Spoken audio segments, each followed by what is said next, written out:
Aujourd'hui, nous allons voir le calcul des termes d'une suite numérique.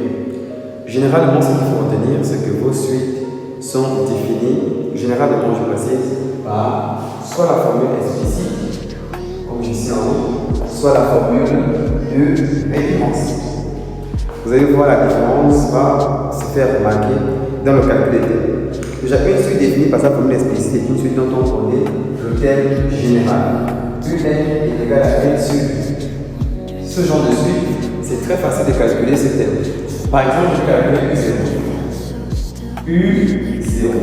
Ici, j'ai UN 10 n est égal à n sur 2. Donc, UN 0 sera égal, où il y a n non, c'est pas 0, à 0 sur 2, ce qui me donnera 0. Ça, c'est une suite définie par sa formule explicite. Elle est semblable à une fonction. f de x, par exemple, est égal à x sur 2. Alors, f de 0 sera égal à 0 sur 2, ce qui donnera 0.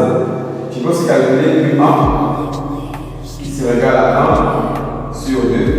Tu peux calculer u2 qui sera égal à 2 sur 2 qui est égal à 1 et ainsi de suite.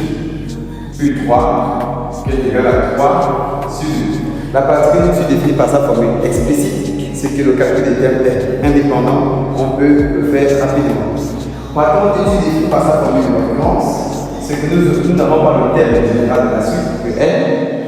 Lorsqu'on définit la suite, par exemple, en passant par u, n liste n plus 1, on donnera aussi n autre terme, par exemple u0 est égal à 3. Cette fois-ci, pour calculer un terme, il va forcément falloir utiliser le terme précédent. C'est-à-dire, si je veux calculer U1, pour avoir un indice ici, il faut que je remplace le n là par 0.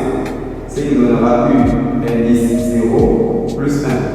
Puisque je remplace le n par 0, je remplacerai le n dans l'expression par 0. Ce qui donnera 2U0 moins 1, ce qui donnera 2 facteur de 3, parce que U0 vaut 3, moins 1, ce qui me donne 5.